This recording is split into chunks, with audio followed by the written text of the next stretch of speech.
नमस्कार सर्वांना, मी संकेत खडसे आपलं सखा यूट्यूब चॅनलवर स्वागत करते आणि आजच्या व्हिडिओची सुरुवात करते।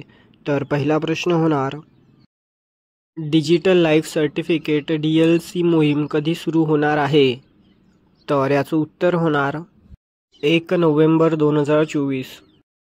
पुढील प्रश्न, केंद्रीय मंत्री जितेंद्र सिंग यांच्या डिजिटल लाईफ सर्टिफिकेट DLC मोहिमेअंतर्गत नेमकं कोणत्या वर्गासाठी सुविधा उपलब्ध केली जात आहे? तर याचं उत्तर होणार सेवानिवृत्त व्यक्तींसाठी। पुढील प्रश्न, वर्ल्ड ट्रॅव्हल मार्केट WTM 2024 कधी आणि कुठे आयोजित केले होते? तर याचं उत्तर होणार 5 ते 7 नोव्हेंबर, लंडन।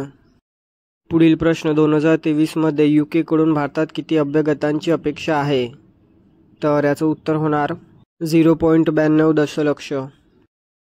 पुढील प्रश्न, भारतीय लष्कराने आत्मनिर्भरता प्रकल्पाद्वारे किती अस्मी मशीन गनचा परिचय दिला आहे? तर याचं उत्तर होणार 550। पुढील प्रश्न, food corporation of India FCI मध्ये किती कोटींची इक्विटी इन्फ्युजन अधिकृत करण्यात आले आहे? तर याचं उत्तर होणार 10,700 कोटी। पुढील प्रश्न, FCIचा इक्विटी इन्फ्युजनचा मुख्य हेतू काय आहे? तर याचं उत्तर होणार ऑपरेशनल कौशल्य बळकट करणे। पुढील प्रश्न, डिजिटल लाईफ सर्टिफिकेट DLC मोहीम कशासाठी आहे? तर याचं उत्तर होणार ज्येष्ठांचे आरोग्य सुधारणे। पुढील प्रश्न, कशामुळे भारतीय लष्कराने अस्मी मिशन गन विकसित केल्या आहेत? तर याचं उत्तर होणार आत्मनिर्भरतेच्या प्रकल्पाद्वारे। पुढील प्रश्न, CCEAचा संपूर्ण अर्थ काय आहे? तर याचं उत्तर होणार केंद्रीय आर्थिक समन्वय मंडळ। पुढील प्रश्न, सागर डिफेन्स इंजिनिअरिंगने किती किमीचा प्रवास मानवी मदतीशिवाय केला? तर याचं उत्तर होणार 1500 किमी।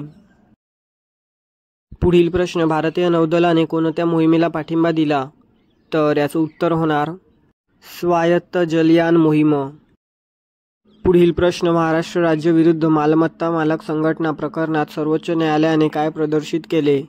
तर याचं उत्तर होणार खासगी मालकीची संसाधने जप्त करण्याची क्षमता मर्यादित केली। पुढील प्रश्न, हिंदू उत्तराधिकारी कायद्याचे HSA वारसा नियम कशाबद्दल लक्ष केंद्रित करतात? तर याचं उत्तर होणार सांस्कृतिक मूल्ये। पुढील प्रश्न, नीती आयोगाच्या CEOने भारताच्या सदस्यत्वासाठी कोणत्या करारामध्ये पाठिंबा दर्शवला? तर याचं उत्तर होणार क्षेत्रीय व्यापक आर्थिक भागीदारी RCEP। पुढील प्रश्न, सार्वजनिक वितरणासाठी खाजगी मालकीच्या संसाधनांची जप्ती करण्याचा निर्णयाचा प्रभाव कसा असू शकतो? तर याचं उत्तर होणार सरकारच्या शक्तींवर मर्यादा। पुढील प्रश्न, स्वायत्त पृष्ठभागाच्या जहाजाने किती लांबचा प्रवास केला?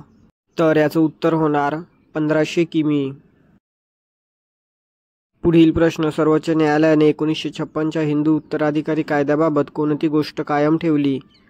तर याचं उत्तर होणार वारसा सांस्कृतिक मूल्यांवर लक्ष केंद्रित करावा। पुढील प्रश्न, भारतासाठी RCEP आणि CPTPP मध्ये सदस्यत्वाचे महत्त्व काय आहे? तर याचं उत्तर होणार आर्थिक विकासाला गती देणे। पुढील प्रश्न, सागर डिफेन्स इंजिनिअरिंगचा स्वायत्त व जलयान मोहीम भारताच्या कोणत्या क्षेत्रात आहे? तर याचं उत्तर होणार सागरी तंत्रज्ञान क्षेत्र। तर भेटूया पुढील व्हिडिओमध्ये, धन्यवाद।